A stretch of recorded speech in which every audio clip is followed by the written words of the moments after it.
Hello, everyone, and welcome to Dynamics of a Podcast, the only podcast dedicated to Professor James Moriarty, Napoleon of Crime and arch nemesis of Sherlock Holmes.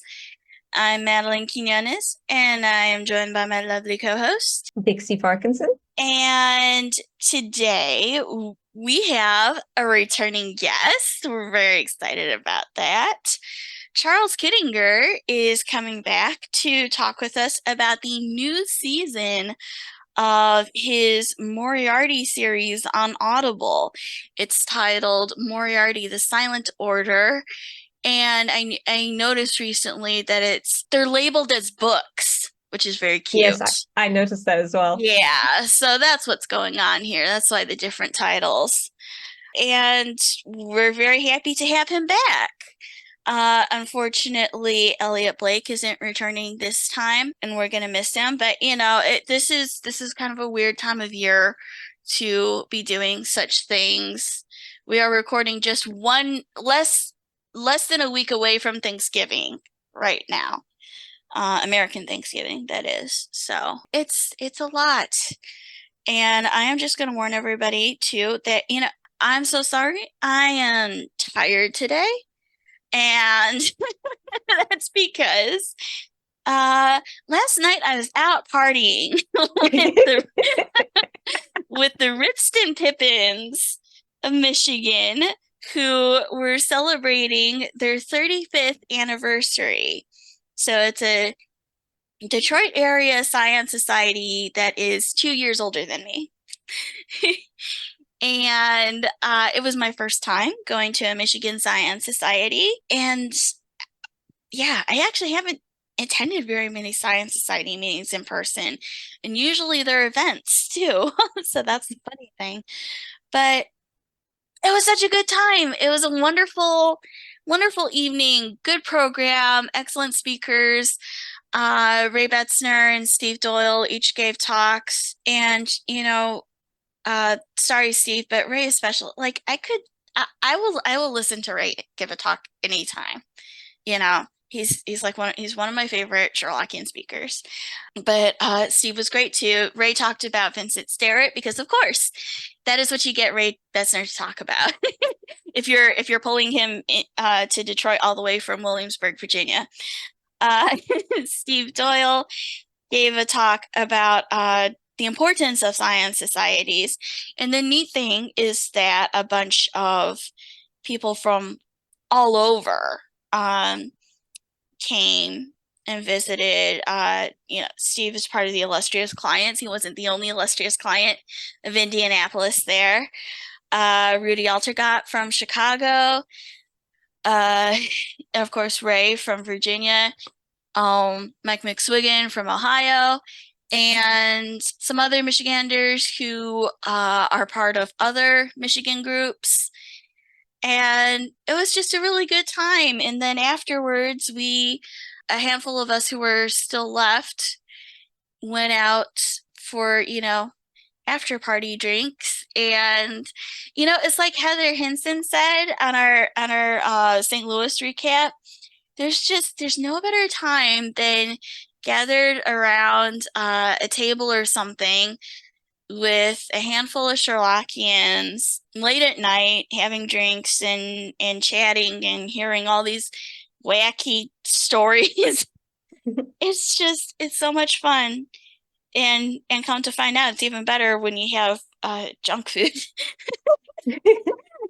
We discovered that some of us hadn't actually apparently had enough dinner, and the munchies were good. So it was just such a nice time. It was such a nice time. So yeah, that is the event recap that nobody tuned into this episode for.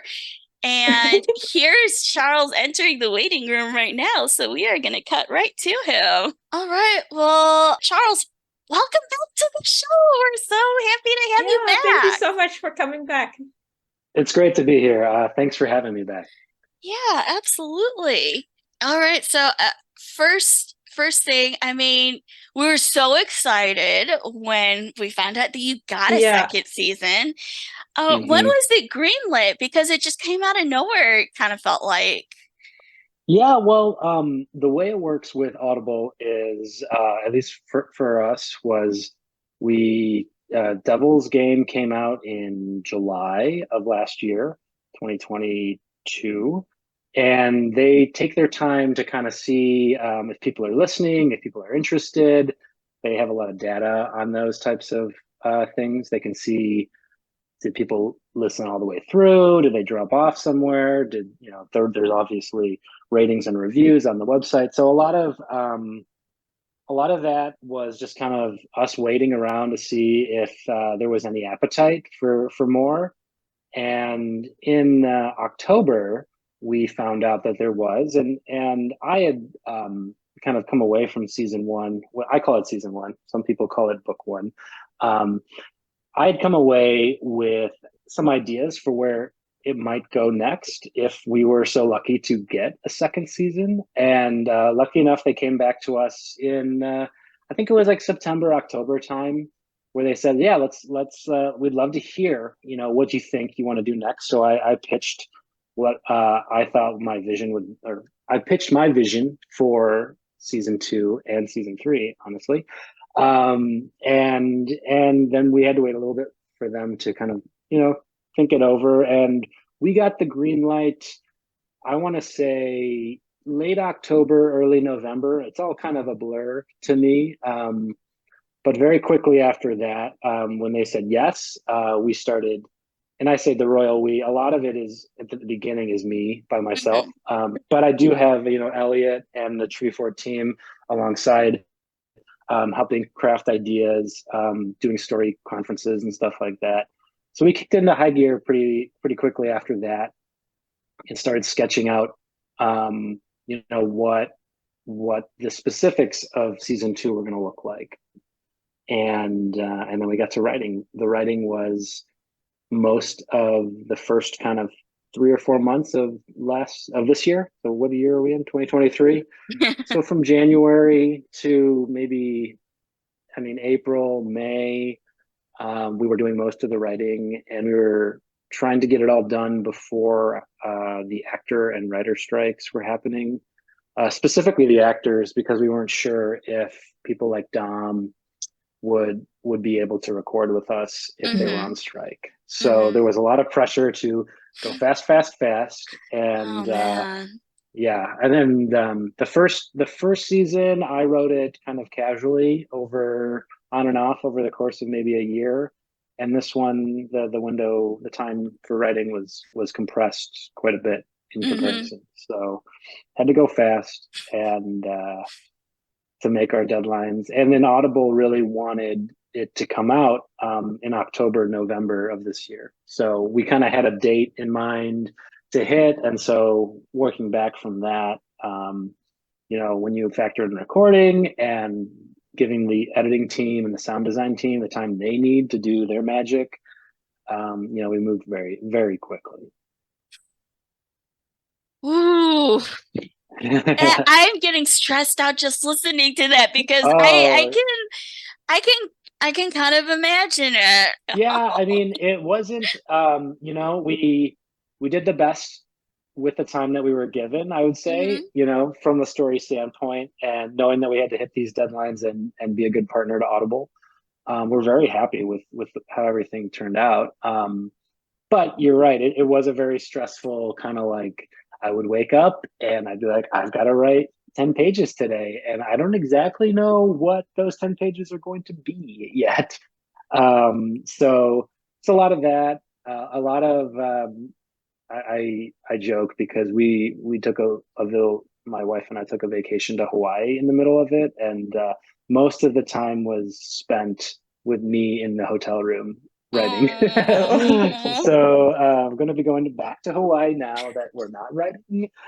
Um, but but yeah, it was a lot of fun. It's always fun to go back into the world and do the work.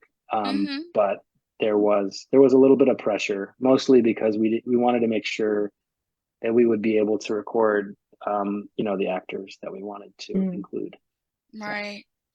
I mean, I don't think that there's any drop in quality like Oh, across the thank you. board.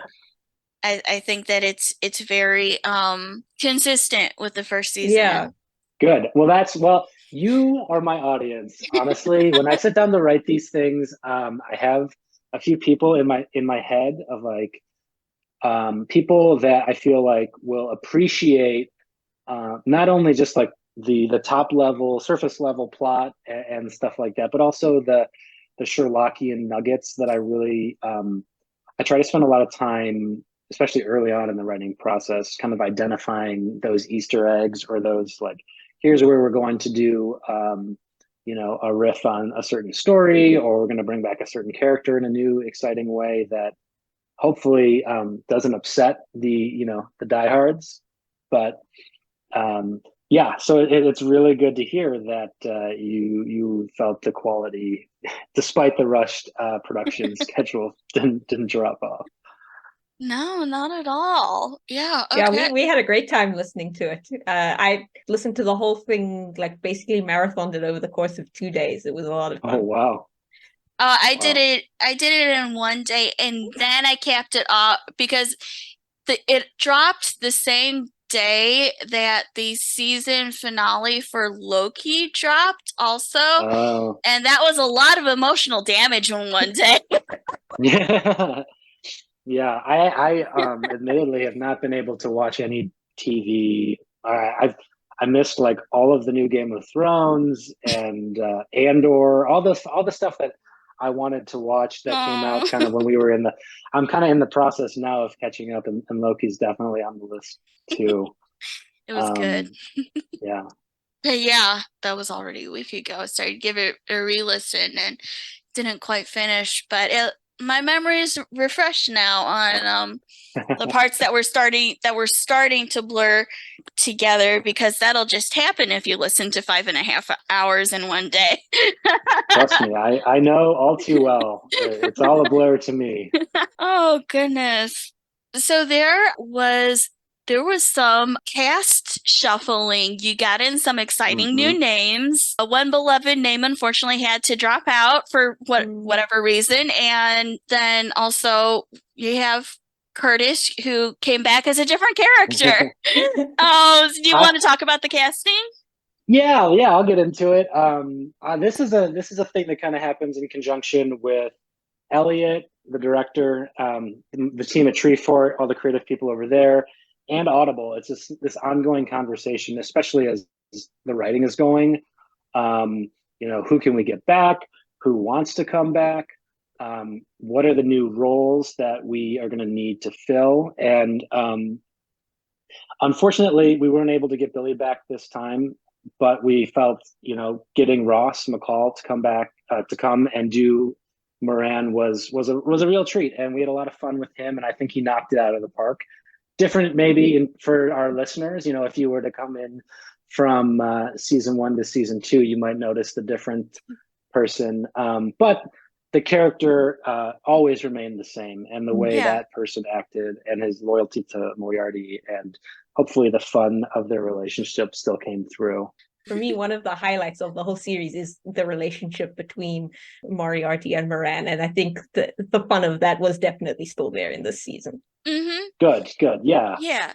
Well, what I was gonna say was that, you switch actors between seasons or movies or whatever. Like nobody is ever gonna be like 100% the same, but I think that definitely certainly the way that you wrote the character is extremely consistent, and I think that it's probably as seamless a transition Mm. as I've ever seen between two actors in the same character. So I think that it worked.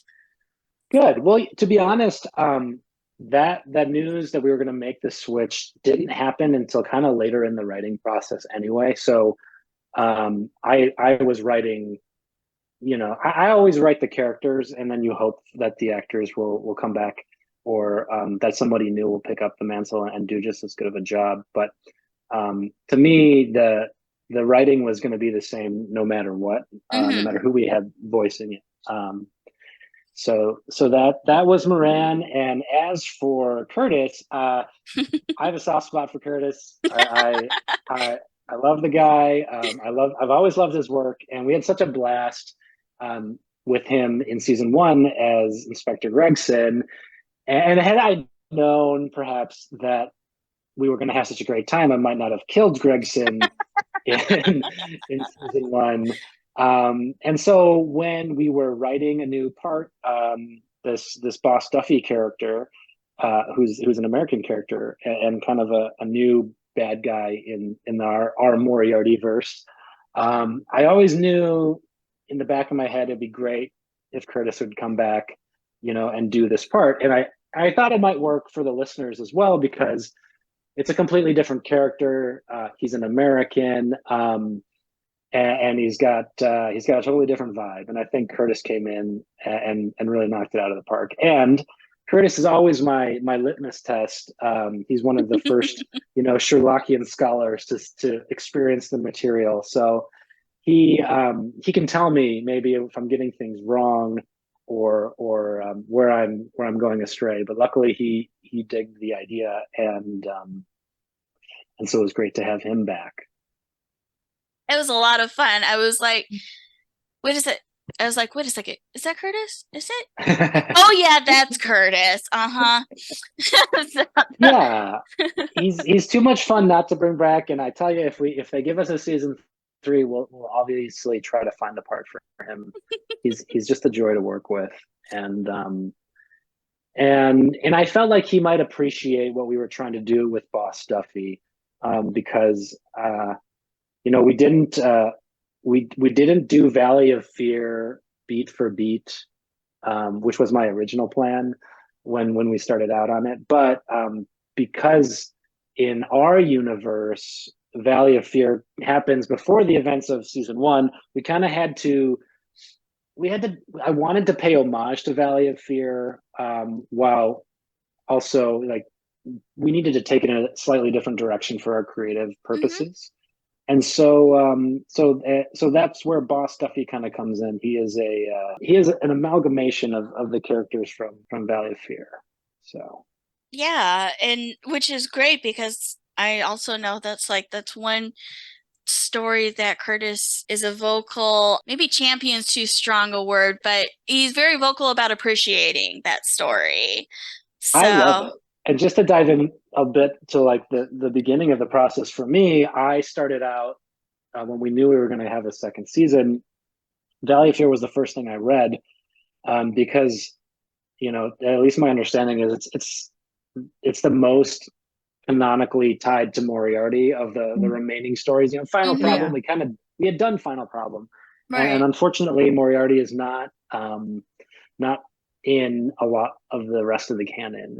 So, but there was some connection to him in Valley of Fear. So I wanted to bring that in, and I felt if we could do that in a new and interesting way while just paying homage to some of the beats and some of the ideas of the secret club and stuff like that.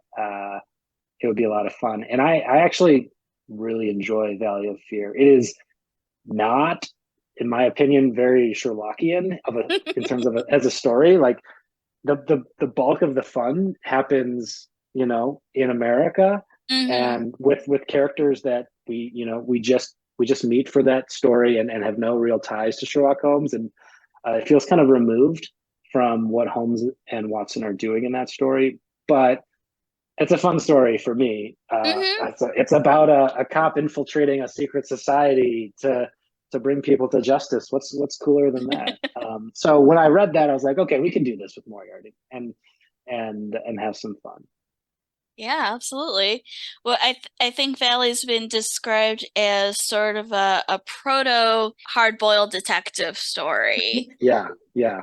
before that era actually kicks off. So I was very delighted to when the story clearly started going in a Valley of Fear direction. I was like, oh, goody, goody, goody. Yeah, yeah, and those are the little types of things that I try to drop in there. Obviously, it helps for me as a writer to have a roadmap of like, oh, if we if we pay homage to Valley of Fear, we're going to have these certain plot points that are kind of going to help us tell the story. But then my hope is always that the true Sherlockians, without me having to say it, will kind of get see where we're going without being beaten over the head with Right. what's happening. So And like I felt like this season was a whole lot more Sherlockian stories. Like last season was very clearly like the setup to the final problem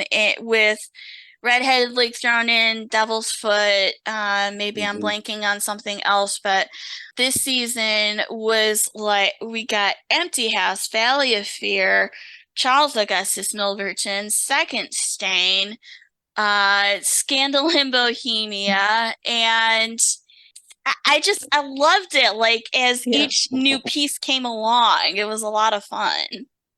it is a lot of fun. I mean, when I sit down to write these stories, I always open up. I have my here. I know we're not doing video, but I have the William Baring Gould annotated Sherlock Holmes books. I've got both volumes here on my desk, and I really start there, and I look for interesting plots and characters that I can draw inspiration from and bring into this world that we're creating, which is kind of new and yet familiar, Mhm. and yeah, this season I would say is kind of like a let's jam as many of these cool stories in as we can.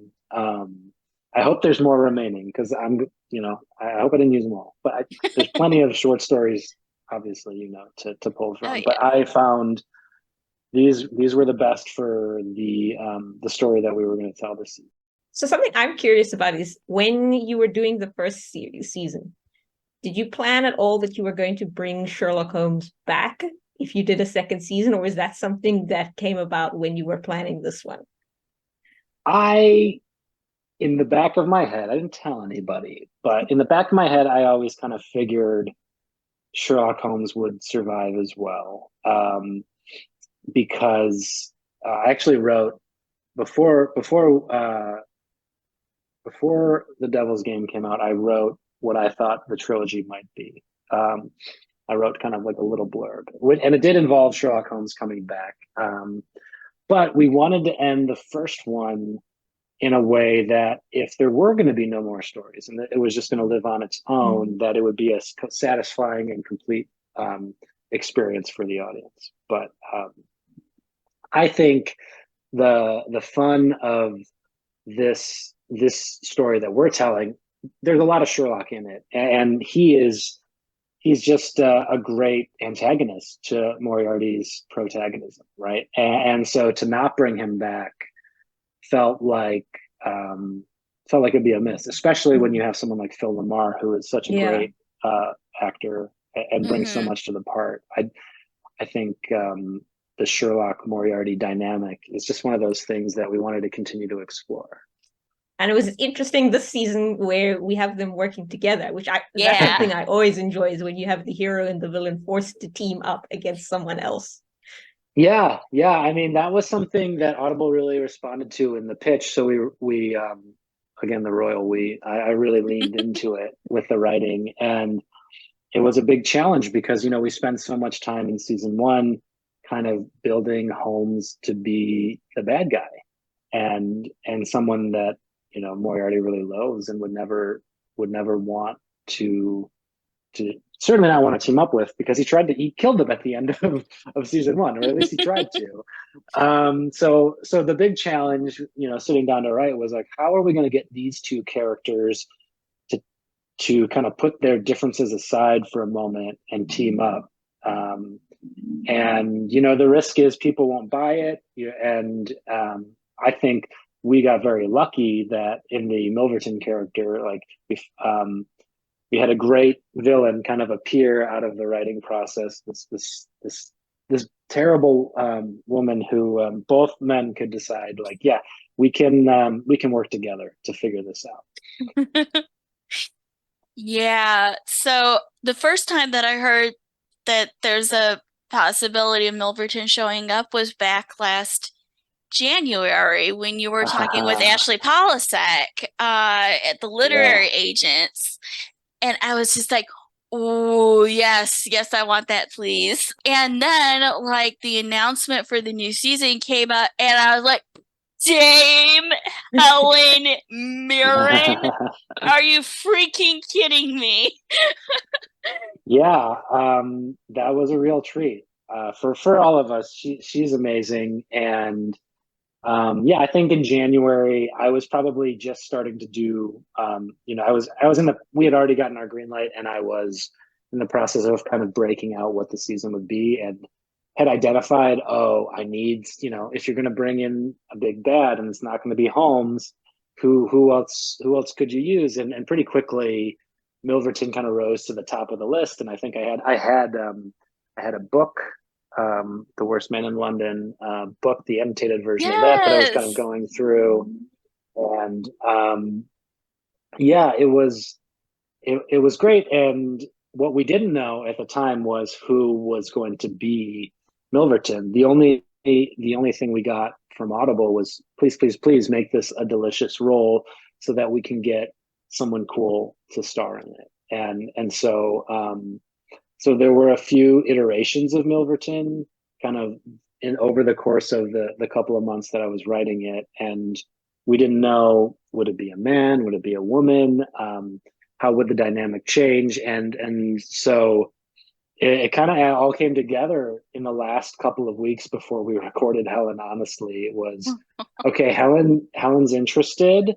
Like, let's do a pass where you make Milverton a woman, and obviously, when you're going to get somebody of Helen's caliber to do this, you take a second pass through your work, and you really make sure, like, is everything as good as it can be for her, Right. to do her thing. And so that's a real blessing, I think, for the project in general, because it forced me as a writer to really raise my game. And it's not every day you have an Oscar winner coming and reading your stuff. So that was super cool. Lovely, lovely lady. I met her a few times over Zoom. She did it all. She was in Italy at the time when we Huh. recorded, so there was an Italian recording booth down the road from wherever she was. I think she has a home in Italy. She went in for a nice 8-hour session where we were all up in the middle of the night here. I'm in Los Angeles, and so I think we started recording around like 1 a.m. and we finished around 6 a.m., 7 a.m. That abouts. Oh my So it was a very gosh. long night for all of us, but I don't think anyone would have had it any other way. You know, because she came in and she knocked out of the park. And if Elliot was here, he would tell you, like, she was just from a directing standpoint, a joy to work with, because she knew the character, she had her take, and it was like, let's do it once. That sounds great. Let's do it again, just for safety, and let's move on. And so it was a very, very quick process. But we were really lucky to have her. Oh, that's so awesome. I mean, she was amazing. She is Mm. absolutely, I mean, of course she was amazing, but really, like, seriously. I Um, think, and I can't speak for her, but knowing, seeing some of the other things that she's done, like the Fast and the Furious franchise, when we were going out to her and like asking if she'd be interested, I had in the back of my head, like, I think she'd like this because she's in this stage of her career where she's like kind of into doing, projects that are not all prestige Oscar bait Mm. things. She still does that, of course, and she does lovely, but she has some fun too. And I thought, well, this is fun, and I think she'll be able to sink her teeth into it, and she really did. yeah, she's terrific. And the character that you wrote is terrific. And And really scary, I think, so which is what you scary. want. Like, you So need scary. someone who is as threatening, if not more so, than Holmes and Moriarty, someone that's going to be a match for them. And I think she It's definitely was. we got very lucky. It's a very difficult thing. I know you're well aware of all the villains in the Holmes canon, and there's plenty to choose from. But when you're saying, "Hey, Holmes and Moriarty are going to team up to bring somebody down," you're going to need this just like uber villain to do that, Big and scope, yeah. big scope. And we wanted also to do something different, in the first season. Sherlock Holmes kind of has his way about getting people to do what he wants, and Mycroft as well has his own way to manipulate people. And we never really got around to blackmail though. And I thought, okay, well, blackmail is such like a evil, wicked thing, and especially during Victorian times, to Mm-hmm. have blackmail on somebody was you could really do a lot of damage. And so revisiting the original story of Charles Augustus Milverton, you're like, whoa, he's got this safe with dirt on everybody, and people come and they pay him, and there's nothing anybody can do about it. And even Holmes, he can't do much about it. And in the story, he doesn't, right? He it's one of those peculiar Sherlock Holmes stories where Holmes really he doesn't take the final action to defeat the villain. It kind of happens, somebody else shows up and does it for him, and which I always thought was kind of interesting, and Holmes himself, he kind of breaks bad, and him and Watson, they decide they're gonna like break into this guy's house, which is a little bit for Holmes at least like it's a very gray area for Mm-hmm. Holmes, and what he decides to do in that story. Obviously, he does the heroic thing at the end with burning all of the blackmail for Milverton from Right. Milverton, but and we never figure out who that mysterious woman was that kills Milverton, which is another thing. I'm like, oh, who would do it? I don't know. So there's a lot, one of those stories with a lot of delicious little nuggets for us to Mm-hmm. kind of pick up and sprinkle into our story. Yeah, absolutely. Along those lines, you also got Anya Chalotra as Agatha, and she's great. I love Yeah. Agatha's character, Yeah, and I loved Agatha. I think she was one of my favorites from this season. She's amazing. I mean, the character is great. I'm not going to toot my own horn, but Anya was amazing. She came and she brought her own thing to it. You never know when you're writing um, how well, or not how well, but like what an actor is going to bring to a performance. And it's oftentimes not what you had in your head. Obviously, like I sit down, I know Dom's going to do it, and I know what Dom sounds like, and I know what Phil sounds like when he's going to do his Sherlock. But when you bring in new people, you're always kind of surprised at what an actor can bring just in their voice to a character. And I thought she really knocked it out of the park Mm. with Agatha, who isn't really a canonical character, um, and one of the few that we kind of just created because we needed somebody to pair up with Holmes for much of the story. But yeah, she was lovely. yeah, well, I mean, yeah, you took, a character who doesn't actually show up in the original stories. She's just talked about in a brief bit of dialogue, and so then yeah, the challenge is how do you bring that to life? And I was thinking on the drive home about this. We get kind of a different dimension to Holmes in this one, just because like in the first season, like you are busy establishing him as the antagonist. And so I think even when he's acting, he still sounds threatening. In this season, when he's acting, he's doing a really good job of it. And so that was that was something new Mm. to the character. And that's all Phil. We went back and forth for a long time creatively at the very beginning. Is Holmes a good guy or a bad guy in our story? And the truth is, he's kind of somewhere in the middle, mostly bad at the end of the day. We knew the story we were telling, but we wanted to leave open the possibility to listeners that maybe that fall changed him, and he's turning into a different man. Um, and that's all Phil at the end of the day is him taking reading the material and understanding like, oh, obviously this is spoilers. I don't have to say spoilers. all I wanted to say was that Phil does an amazing job keeping the audience on their toes. Of like, Right. what is Holmes's what is he really thinking? You know, he's Mm-hmm. saying one thing, but what are these words actually? And some and we really wanted to bring that kind of dimension to the character. Mm-hmm. Yeah, absolutely. All right, so something that I have actually been wondering about since like I first finished listening to the show was that this maybe sounds kind of silly, but I was reminded strongly of James Bond in Casino Royale.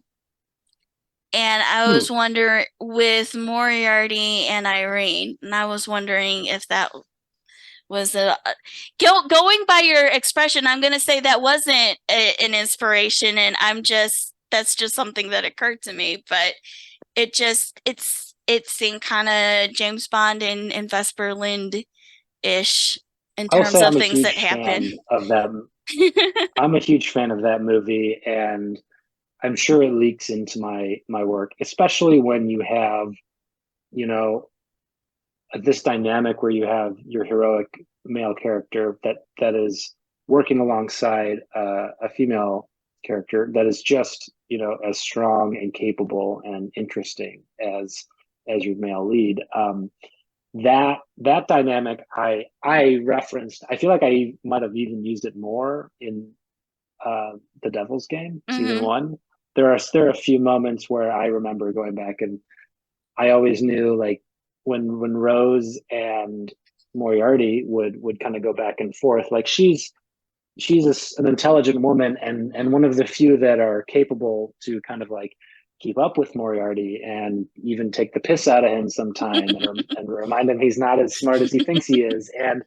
And to that point, yeah, I do think Rose Irene, she is that character from Casino Royale, the Vesper Lynd character, and you want, and that's why Moriarty loves her. You want that dynamic to feel legitimate, and what Moriarty is drawn to with her is she's obviously a beautiful woman, but what really kind of sucked him in when she was pretending to be Rose, and even now is just like her mind. Hmm. She's very capable. She's smart, and she's very good at what she does. And our hope was in season two we'd get to see a little bit more of like, okay, Irene Adler, the real Irene Adler, because in season one she's mostly playing a character. Hmm. She's playing Rose and kind of playing Moriarty for a fool. And so in season two, we wanted to show the real Irene Adler, or as much as she would ever reveal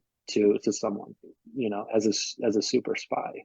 I enjoyed getting to see more of her in this season. And it was really something watching her and Moran, I say watching, listening to her and Moran interact. That was quite fun.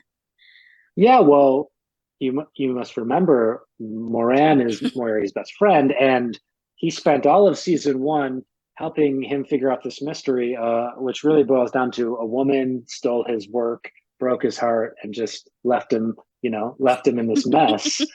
And so, as any best friend would be, he's pretty skeptical of her and like, what is she really up to? Can she be trusted? Hmm. And he's a little less optimistic about their relationship and is there to kind of be that Jiminy Cricket on Moriarty's shoulder, remind him like, hey, you remember what he did, which is what this woman did to you, right?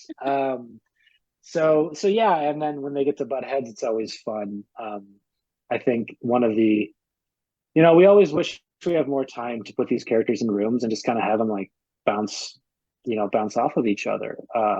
Unfortunately, the demands of the medium are like you have to keep things going. So Right. you find those little pockets of like, hey, like these two can have a back and forth really quickly right here.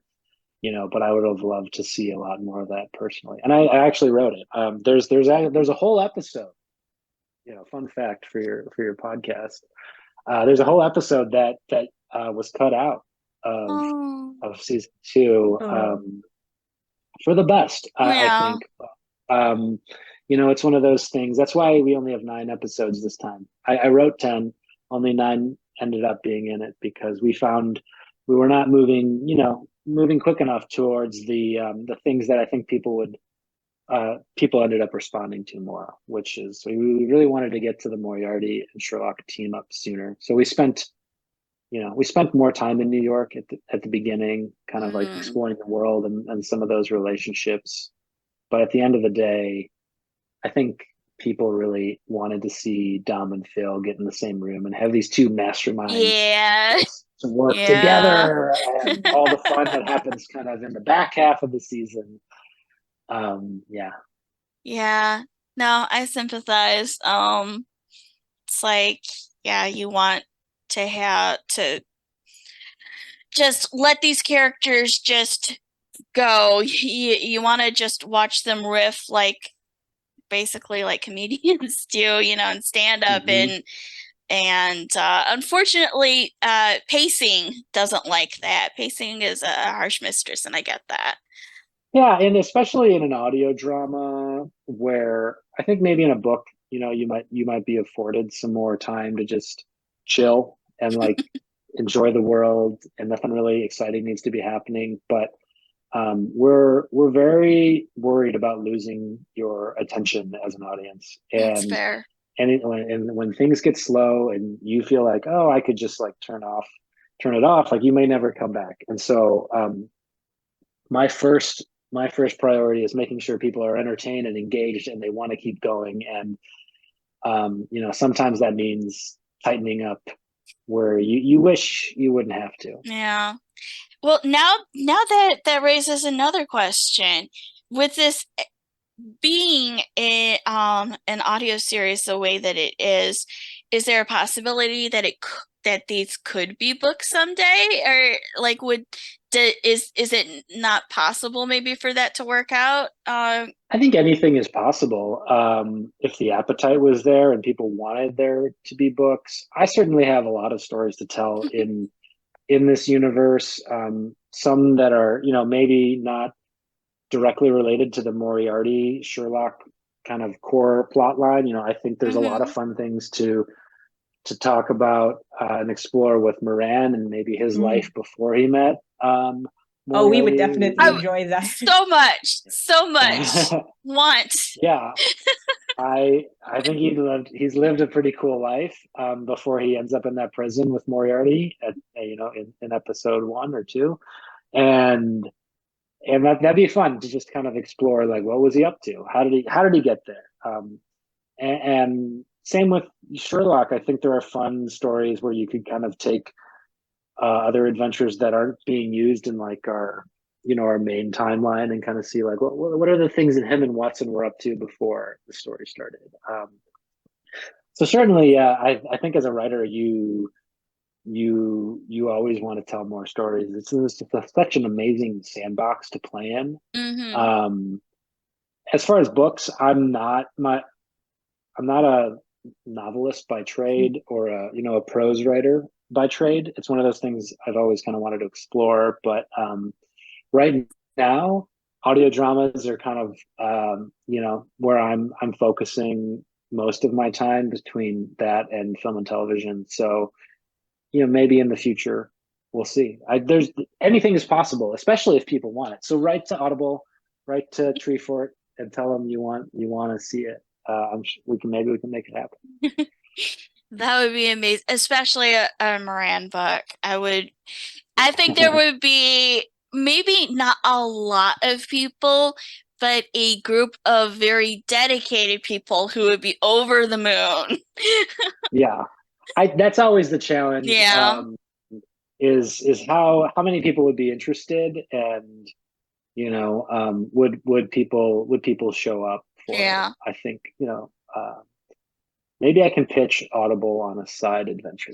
Like not a full season of something, but like an hour or two of just like That would definitely a be fun. Moran prequel. Oh, that'd be so I much think fun. that'd be a lot of fun. To Hmm. maybe like do a compilation of different characters and like little adventures that are tied into the canon, but maybe not part of the central Mm. kind of arc that we're building. That'd be amazing. Well, so earlier you said something about this series being a trilogy, which was something I was wondering about. Is this really structured as a trilogy? Is that something that you originally had in mind, or? I'll say when I wrote the first one, I didn't know, for sure that we would ever do more. Mhm. It was at we didn't know it was going to be a success and if there would be an appetite for more. So we wrote the first one to be a self-contained story, that kind of like an homage, especially to the final problem. I was really interested in like there's these passages in the text of like, well, we've been battling for weeks or months, and finally it's come to this, and I'm like, wait, that sounds really interesting. Why didn't we write that part of Back the up, back story, up. Sir Arthur? So I wanted to kind of explore that, and knowing that we would end with the final problem. And then after we finished, and things were looking good, I felt like, in the back of my head, there were more stories to tell, and that a trilogy always felt, right to me. But even with this season, season two, it's written again as like a self, contained. It could be the end if you Hmm. wanted it to be the end.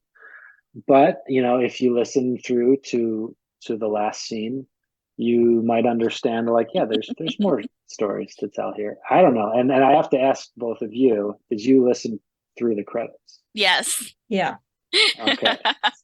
With So make sure, for your listeners to go all the way yes, through the credits. Yes. yes, absolutely. Okay. So Um, there's more opportunities, and if we're lucky enough to get another season, I have ideas. So I mean that was pretty clear from that last scene. I was just curious because, you know, that's something that I always wonder about when there's like one story and then there's sequels. I always wonder like I understand the uncertainty of not knowing whether or not you're going to be able to continue, but I always wonder like uh if writers have like further things in their head already, like an end point in mind, if they can reach it or not. um Yeah, I think Moriarty's story, in particular, in this show, he goes through a lot of trauma, but we move mhm so quickly. Um, you know, I don't know if he's necessarily gotten the closure that, he probably deserves as a mhm character, given where we kind of meet him at the beginning of his journey, and where we leave him off at the end of this season. Um, Again, I think it's a satisfying ending, but I do think as a character, there's probably more that he needs to kind of experience and kind of go through to mhm reach a point of like, you know, closure, I guess is the word. And you where see where this he's with, okay with his life.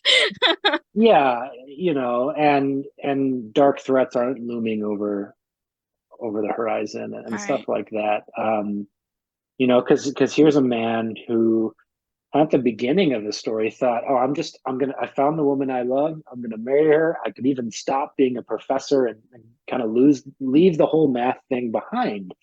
um he was ready to make that choice with Rose, and his life obviously took a much different direction. And I think there's something to be said of like, uh when the dust settles after this season, if he wouldn't do some reflection on like, okay, am I going to do this for the rest of my life? How do I like, you know, how do I, how do I ever become happy and satisfied? And, in the way that Sherlock Holmes eventually retires and becomes a beekeeper, I wonder what that is for Moriarty, where he finds some kind of like, contentment. Yeah, absolutely.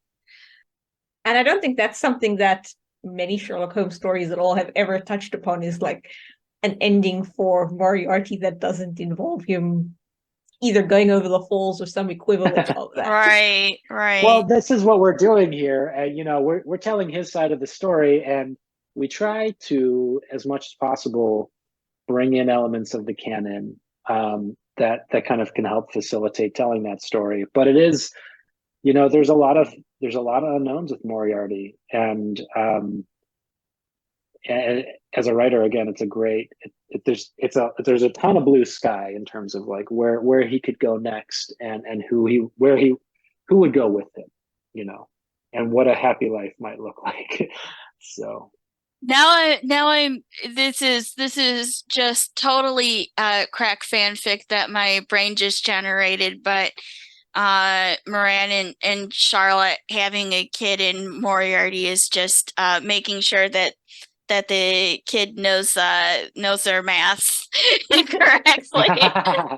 could be a tutor. Yeah. Yeah, I like that idea. Alrighty. I think, Dixie, we actually got basically through all our Yeah, questions. We've even gotten through this without like it dropping any major spoilers. I'm so proud of yeah. us. Yeah. Well, you know, I honestly forgot that myself. Like, I got to be careful about how this all, you know, what I say, because I obviously know how it ends. But I think the marketing does a pretty good job of, you know, setting up where things are going Mm-hmm. in the story, which is, you know, that's all Audible and the team over there kind of reading the scripts and figuring out what to promote. Yeah. So And it should be noted that there are a couple of like fun commercials that were filmed for this. There's the one that's on the actual page on Audible for the Silent Order, and there's another one that was like it was like a TikTok video or something that dropped like the that was like Dom walking in costume walking around the studio and keeping on running into apparently hooded masked members of the Silent Order. And yeah, yeah, that was really cute. that's some that's all the team at Audible who have Hmm. been great partners. They kind of read the material when we're done with it, and the scripts are locked, and they start to brainstorm, you know, ideas for what would be fun and cool to do on the various platforms. I don't have TikTok. I think I might have seen that video, but yeah, the it's always fun to see your work being promoted, and Dom and Phil especially like had fun getting into costume and doing a couple of cool things. That's neat. Yeah, I mean, you know, talk about advertising. I recall for the first season that there was like an entire bus Mm-hmm. with the banner, and there was also like there were billboards. Was there even And there one are in New York? billboards. Like, I believe there's still billboards. They're doing billboards this season. I haven't gotten out to look at them yeah, yet. I think New York and LA, and they last year they did a sandcastle at Comic Con. That was pretty cool. yeah, Um, yeah. and I know they have some fun things planned. I tend to stay out of the marketing part. I let people do their thing, and I'm just grateful that they want to support the show. Yeah. Well, it's fun to see the way that it's marketed for sure. It's Hmm. neat to You get see. to see what other people, you know, how other people interpret the work, which I Mhm. think they've done a fantastic job kind of getting the vibe of what we set out to do. All right. Well, how about this? Is there anything that you can think of that you'd like to say that we haven't touched on? Oh man, I mean, we haven't touched on. We got the post credit scene. I wanted to make sure people knew about that because you know, I know a lot of people just turn off once the credits start rolling, but we Right. wanted to leave a little Easter egg in there for people that would stick with us because there's so many great people that work on the show, that you know that aren't the director or the writer, or the actors. There's tons of people behind the scenes doing amazing work, especially in the sound team, and we want to make sure that people, you know, get they people listen to the credits and understand like there's a lot of great people working on the show. And so if you are willing to do that, you are rewarded with a little something at the end. I'm trying to think what else haven't we discussed? Well, we I don't want to give spoilers. Yeah, I guess anything I would want to discuss would probably be a spoiler. what I'm curious about is like, what was your favorite thing overall for the season? Like either in the process of making it, your favorite thing you wrote, just anything. Hmm. Well, let's see. There's a lot of fun that happens. I had a lot of fun with the New York stuff Hmm. because um, we wanted to change it up a bit and not do just London all the time. Different something different sonically for people to listen to and explore that world. That was a ton of fun, especially like finding ways, as we discussed, to kind of weave in an homage to the Valley of Fear. That was a ton of fun. And without spoiling anything, there's an episode later on in the season when Sherlock and Moriarty are together, forced to work together. That stuff.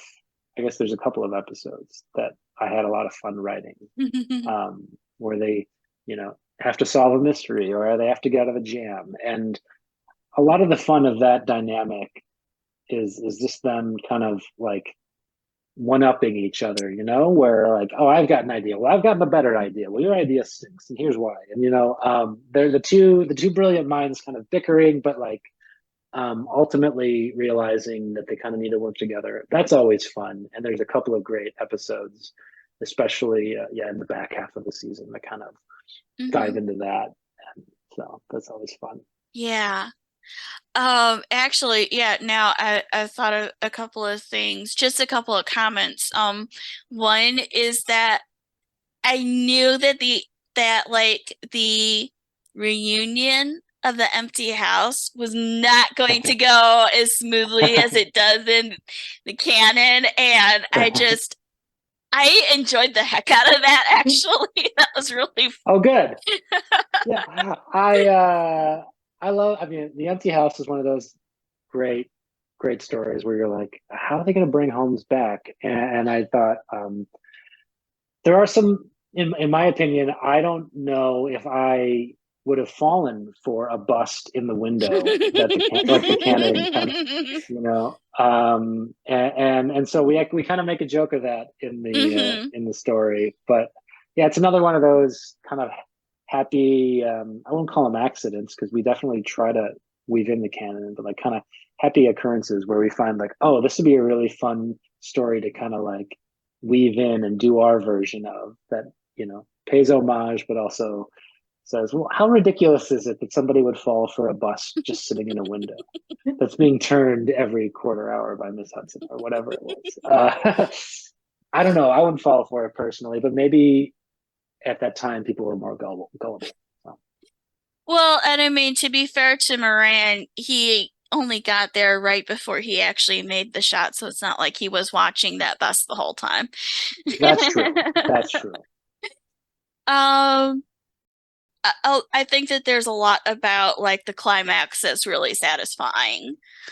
Um, Yeah. and Well, when you get two masterminds working together, you have to deliver, right? right. A lot of a lot of masterminding has to happen. And you know what? Credit to you. You do a really good job of that because it's hard writing two genius characters.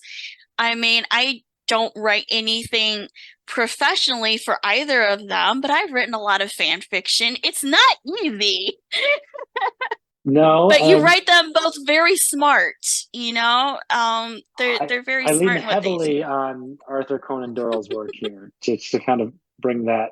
I I am not a very smart man. I barely made it through college. Yeah, I was a writer. I was never going to be a mathematician. Um, but that's very kind of you to say. It is because it is a challenge writing someone that's frankly smarter than you. How do you write some it's not easy. I suppose that's why these things are rare. There's not a lot of Moriarty fanfic out there that I've read at least. But yeah, we have it's a fun time when it works. But I'll Mhm. tell you, there's a lot of banging your head against the wall because you realize you're not as smart as Moriarty. And so how is someone who is not as smart as Moriarty supposed to figure it out for Moriarty so that I can write it. Yeah. It's very challenging. No, absolutely. And I fully sympathize. And yeah, I mean, I think I remember hearing one time, like originally Lex Luthor was just like super genius character, and then eventually he became just a corrupt CEO because that's easier to write Oh than a yeah. genius. Oh So yeah. And I really like writing the Moran character personally. He's more my speed of like, wait, I don't understand any of this. This sounds stupid. Like that is probably the character I can identify with the most when it comes to Moriarty at the chalkboard scribbling out his plan. And I think audiences tend to love him for that as well. They're like, hold yeah, on a second, I don't understand. You're going to need to spell this out a little bit more for us simple minds in the room. I I think that this is not too much of a spoiler because we already know that they work together. I love the moment that Moriarty is writing and Holmes is trying to get his attention, and Moran's like, "Oh, he can't hear you," and Holmes Yeah. is like, "What?" Moriarty goes into his mind, and it's actually similar to how I write. I tend to zone out and I can't hear what's going on. And then all of a sudden, my wife or someone will come and tap me on the shoulder, and I'll freak out because I've just been so in the zone. But you don't hear what's going on. And yeah, that was a fun moment for sure, though. And for Sherlock to say like, "Oh, that's pretty weird," and it's like, "Oh, you got to get used to it." Yeah, it's just something this guy does. Yeah. That was a lot of fun. There really is so much fun to be had with this team up. I think yeah, it is as we were talking about earlier, the pacing of how things move along. I think that it works that you do get to the two of them teaming up when you do, because that really is where a lot of the fun in this season comes from. Um, Yeah. although there's certainly a lot of fun moments before that, so don't get us wrong, audience. The whole Fun thing, the whole way through. it's a good season, it's a good story. I'm so happy that you got this season, that we got the story continued, and I certainly hope that we get at least one more season and um kind of find out what happens next with Holmes and with Moriarty. Yeah. I just want to say, like, so obviously it'll be very helpful for you if people write in good reviews, and I Right. assume talk about the Mhm. show on Twitter. Is there anything else people can do to help show their interest to Audible so that we can guarantee there's going to be another season? Oh yeah, that's really kind of you. First and foremost, listen to the show on Audible, and rate and review it. Make sure you listen the whole way through if you're digging it. I hope you do. Ratings and reviews always help on Audible's website, and then if you really are digging it and you want to shout it out on your social channels, whether that's Twitter or X, whatever it's called these days, Instagram and Facebook, and tag Audible so that they know that you're digging it. That's always super helpful. I know they really like to hear from the fans directly. So and I do too. You can always tag me too. I'm not a big social media guy, mostly because if I was, I wouldn't be able to write these things, these stories. But I do pop on every once in a while, and it's great to see people are responding to the show. And is there anything else you're working on that you can tell us about, or are you all Moriarty focused at the moment? I will say I'm very Moriarty focused at the moment. In the event that there will be more stories to tell, and I can't say for sure whether or not there will be, but I want to, I kind of I have some ideas on how I think the story could evolve from here, and I want to make sure I get them down on paper.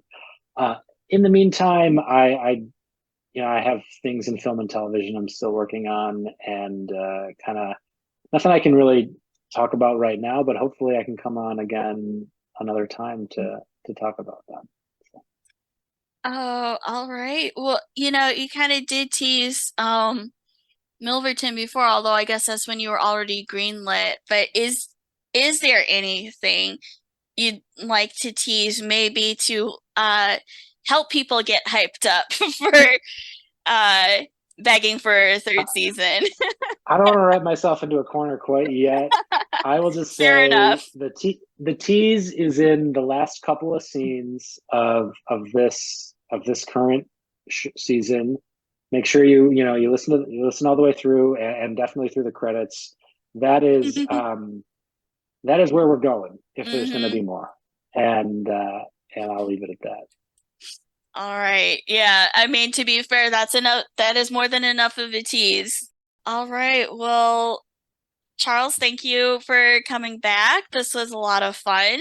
Thank you for having me. It's always a pleasure to come on this podcast and get to speak to the both of you. I know you both know way more about the canon than I ever will, and so to hear that the work is resonating with you, and that we're not completely, you know, disgracing ourselves with the Sherlockians is always heartening. So, but I really appreciate the support. Oh, absolutely. It's so exciting. We started this podcast at like just about the right time in history, if you will.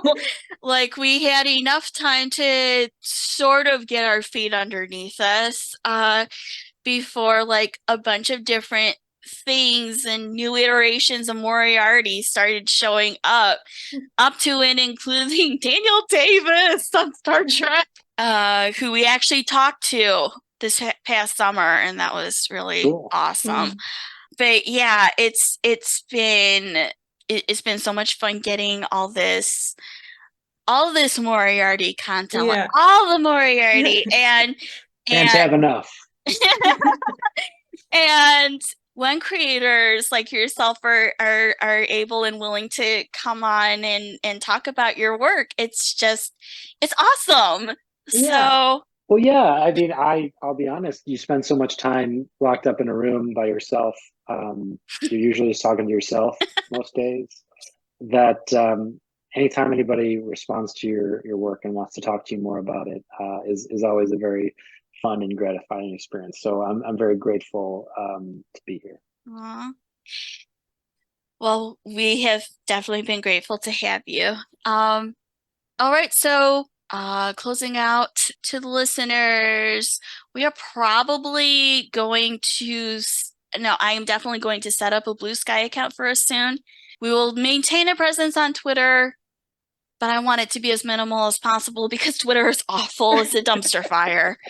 No, it's multiple dumpster fires in one huge conflagration. And but we will definitely, make sure make sure to tag Audible on if that's where Audible is, then that is where we will reach out to Audible.